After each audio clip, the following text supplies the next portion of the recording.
não parar, não precipitar e não retroceder. Então dizer para esse cara, sabe quando nós vamos parar? Nunca. Nunca na sua porca vida. Né?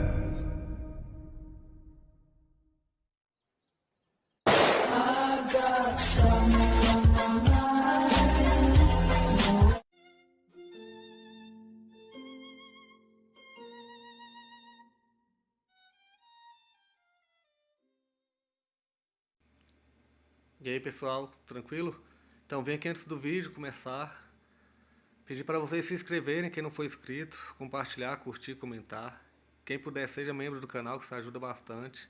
Tem também o link do Apoia-se. Quem puder ajudar nosso canal e apoiar financeiramente vai ser muito bem-vindo. Mas o mais importante é transmitir o conteúdo e os conhecimentos do professor Olavo de Carvalho para mais e mais brasileiros.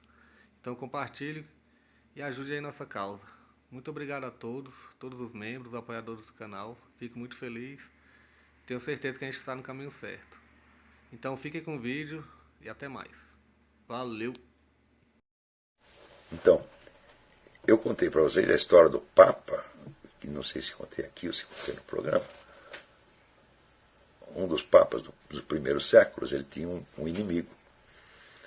Porque esse Papa achava que as pessoas que saíssem da igreja e depois voltassem arrependidas deveriam ser aceitas. E ele tinha um inimigo, que era um sujeito mais caxias, mais rigoroso, que achava que não, se o sujeito abandonou, está fora. Tchau. E por causa disso, esse camarada combatia muito o Papa. Né? E chegou a ser nomeado antipapa. Né? Ele foi nomeado Papa também pelos seus compinchas. Claro que o mandato dele não era legítimo, mas ele não era uma pessoa má, ele não era um homem de má intenção, ele estava com a intenção certa, mas estava com a doutrina errada. E este antipapa ele foi preso pelos romanos e mandado para trabalhos forçados numa mina de prata, onde as pessoas duravam 3 meses, porque chegava lá, a primeira coisa, castravam o sujeito. Depois recebia 60 chicotadas, uma coisa assim, isso no primeiro dia. Mas, não, ao contrário, primeiro a chicotada, depois capava. Desculpa, errei. Eles não eram tão maus assim. Então, os romanos não eram tão maus assim. E aconteceu que esse antipapa foi mandado para as minas de prata. E logo depois, alguns meses depois, o Papa foi preso também, mandado para as mesmas minas de prata. Então os inimigos se encontraram ali. E ali o antipapa, né, reconheceu o seu erro, pediu perdão ao Papa, pediu absolvição, foi absolvido, e logo depois os dois morreram. Eu digo, muito bem, qual a autoridade que este Papa representava para o seu inimigo? Os dois dentro da prisão, os dois castrados, os dois reduzidos à escravidão, tá certo? Os dois submetidos, vamos dizer, a um regime de privações que prometia matá-los em pouco tempo. Certamente não era uma instituição com templos bonitos, com muito dinheiro. Não era isso, gente. Era outra coisa. Né? Então, se você não está pronto a obedecer à autoridade deste Papa na mina de prata, é melhor você nem ligar muito para o outro Papa que está aí, porque o que você está pensando como Papa não é o Papa, você está pensando o cargo dentro de uma instituição enorme, poderosa e milenar. Meu filho, isso não é o Papa, isso é a vestimenta do Papa. Hã? Quer dizer, se o Papa não tivesse nada, você tem aí na sua frente um Papa semipelado, sangrando, capado, pronto para morrer. É isso que você tem que obedecer. Então, é claro que nós somos poupados desse destino. Nós todos, eu e vocês, somos pessoas muito felizes. Nós não fomos submetidos a esse tipo de desafio. O nosso desafio é bem mais simples e, mesmo assim, muita gente fica com medo dele e corre.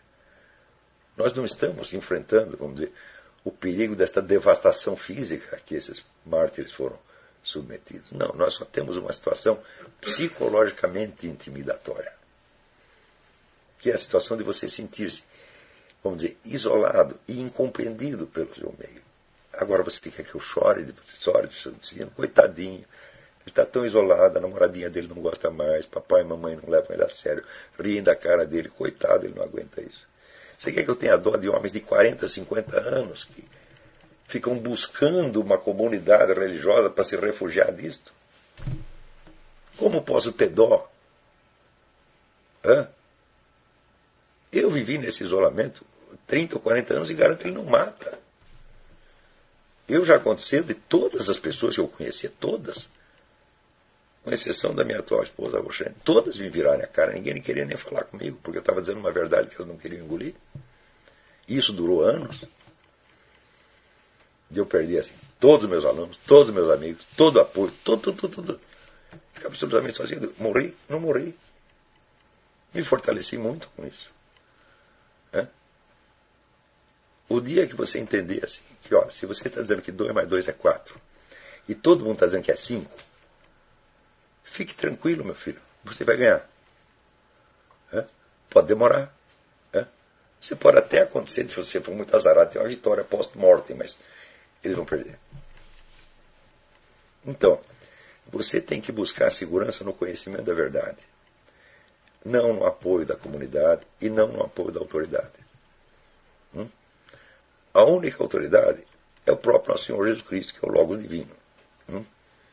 E você vai conhecê-lo por 2 maneiras. A primeira maneira é por evidência intelectual. Quando você começar a entender como que a razão divina governa o mundo, como é a estrutura da realidade, você não vai entender no conjunto, mas alguma coisa você vai entender. E a segunda maneira é pela intervenção pessoal dele na sua vida concreta, que você vai obter através da prece, e não, tá certo, de espetáculos, tá certo, que fazem as pessoas chorar. É claro que se você vê um milagre, você chora. Então, eu muitas vezes, lendo ali as coisas, os milagres do Padre Pio, eu chorava. Por exemplo, quando ele faz uma menina que não tem pupilas enxergar, o que é uma coisa assim, fisicamente impossível. Eu digo, é uma coisa para você chorar. Mas não é pela impressão que o Padre Pio causou. O Padre Pio não causa nenhuma impressão.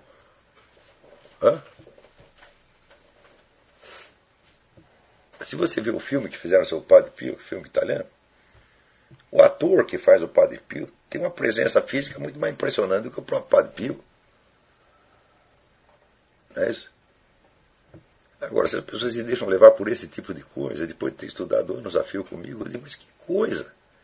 Quanta covardia existencial! Que medo da solidão! Que necessidade de sentir que você está falando com Jesus quando você está falando apenas com um vigarista? Isso já aconteceu várias vezes para vários alunos meus e, graças a Deus, acontece cada vez menos. Quer dizer, o número de pessoas que caem nisso é pequeno. Vai diminuindo também, em parte, porque as minhas capacidades pedagógicas vão melhorando um pouco com o tempo e eu consigo me explicar melhor para as pessoas. Tá certo? Então, vamos dizer, a sua relação com o meio... Também é outra coisa, muitas dessas organizações, elas criam em você um sentimento de pertencer a uma elite. Então, presta atenção, você não pertence a elite nenhuma. Vocês vão compor uma elite pelas suas obras. Daqui 10 ou 20 ou 30 anos, quando você tiver feito obras de inteligência que justifiquem uma autoridade sua, aí sim você começa a compor uma elite. Agora não. Você não pode pertencer a uma elite por impregnação, só porque você frequenta o lugar.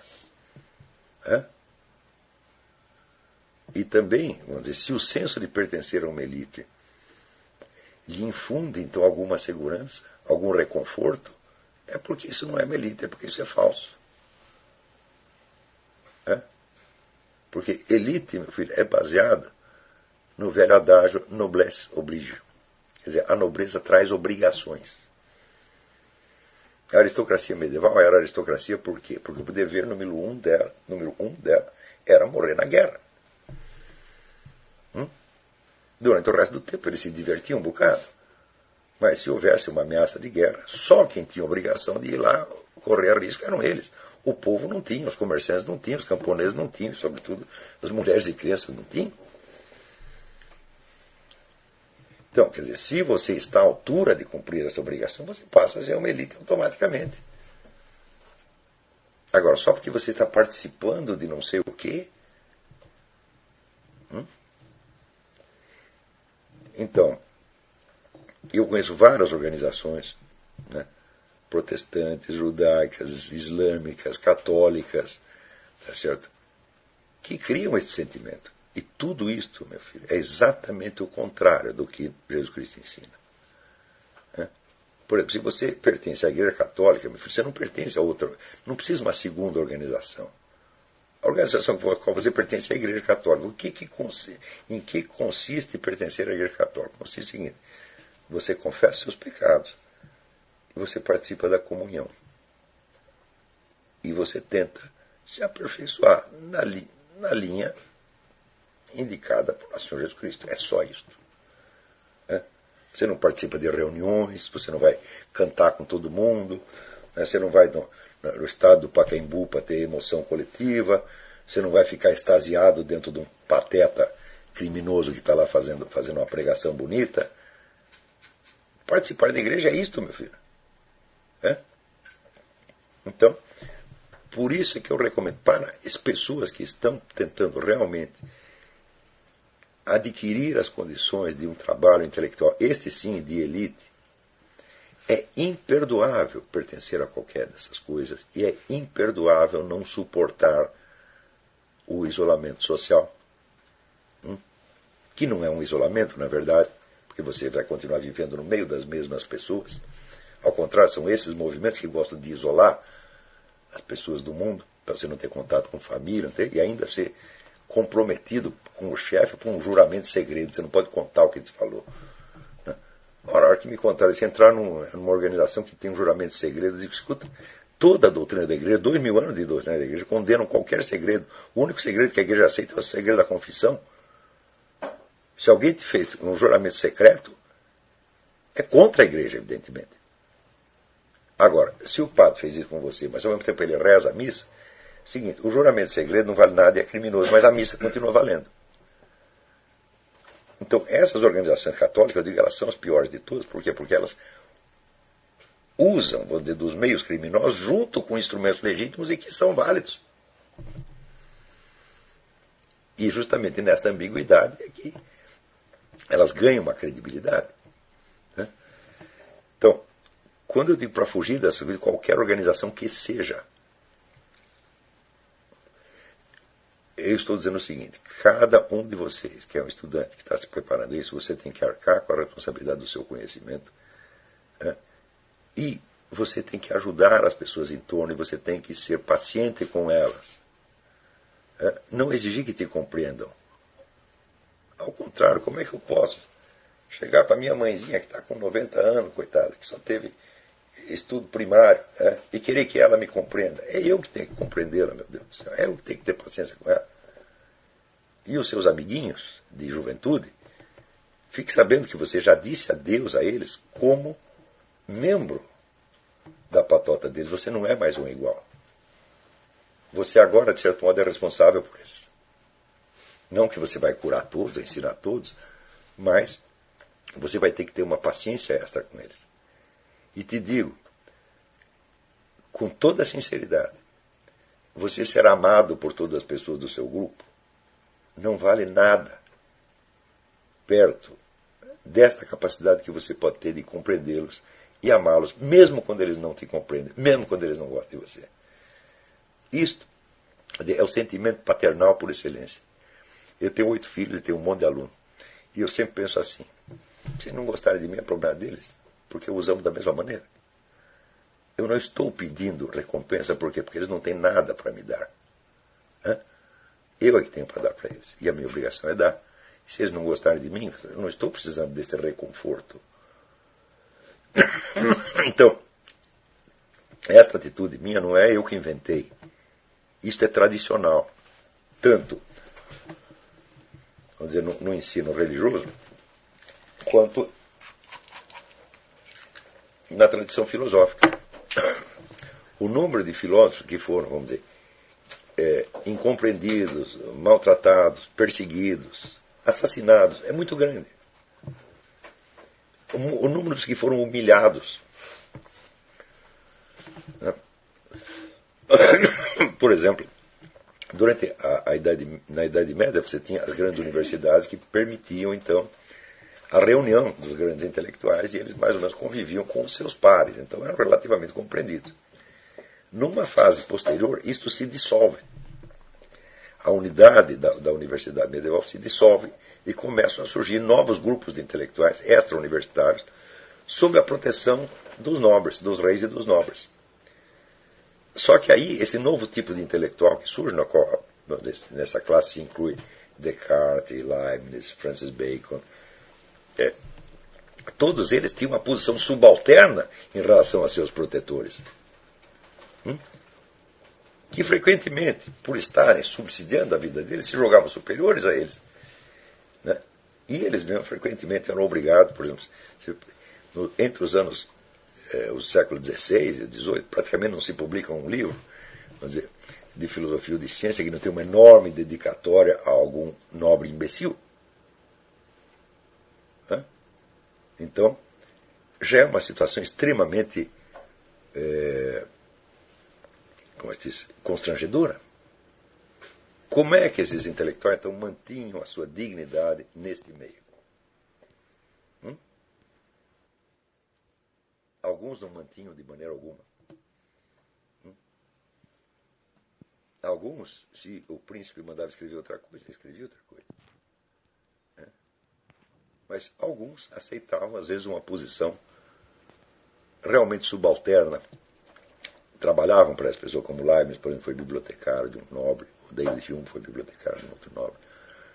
Então, quer dizer, as relações dele com esse seu patrocinador eram mais formais e não implicavam certas outras obrigações além daquelas da profissão. É uma maneira que eles encontravam de manter a sua dignidade. Então, muitas vezes, no exercício de certas funções intelectuais, você precisará da ajuda de outras pessoas. Por exemplo, se você tem um projeto de pesquisa que você não pode realizar sozinho, porque custa dinheiro, você vai empregar outras pessoas, etc, etc. Bom, você vai precisar de um patrocinador. No Brasil, em 100% dos casos, o patrocinador mais dia menos dia achará que ele sabe mais do que você. Então, você vai ter que ter uma paciência com o sujeito e gradativamente mostrar que quem sabe é você. Você não pode abdicar da sua autoridade, desde que você tenha o conhecimento da coisa, você não pode abdicar da sua autoridade em função da autoridade do mero dinheiro. Então, além do mais, você vê que entre as pessoas de certa fortuna no Brasil, todas elas são pessoas mal formadas e inseguras, e que às vezes se apegam a você, como esses jovens que eu mencionei se apegam a uma autoridade religiosa. Quer dizer, te entendem de uma maneira completamente errada, estão buscando em você, né, exatamente aquilo que certas organizações de massa lhes ofereceriam. Não é isso? E, pior ainda, se sentem membros de uma elite, porque em vez de ir na organização de massa, vieram procurar um sujeito mais qualificado como eu. Então aí você tem, vamos dizer, tentações e mais tentações, motivos e mais motivos de corrupção, tudo isso vai acontecer para vocês. Mas isso faz parte, vamos dizer, da natureza deste trabalho.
Chegamos a mais um final de uma aula, de um vídeo. Espero que tenham gostado. Quem não se inscreveu ainda, se inscreva, compartilhe, comente. Ajude o nosso canal, apoie, seja membro. E ajude o nosso canal a chegar a cada dia a mais brasileiros que precisam muito do conhecimento do professor Olavo de Carvalho. Então é isso aí, fique com Deus, até o próximo. Valeu! Então é isso aí, pessoal, que é o nosso canal, que são alguns livros que eu já li. A maioria foi doação, mas alguns eu adquiri, professor Olavo de Carvalho. Alguns livros se perderam aí que eu emprestei, professor Alexandre Costa, a Bíblia Sagrada, 10 lições sobre Karl Marx. Indico a não ler esse livro, que é muito ruim mesmo. Alguns pensadores aqui que realmente, como o professor Olavo de Carvalho disse, não são pensadores. Valeu, tamo junto aí. Apoie nosso canal, seja membro.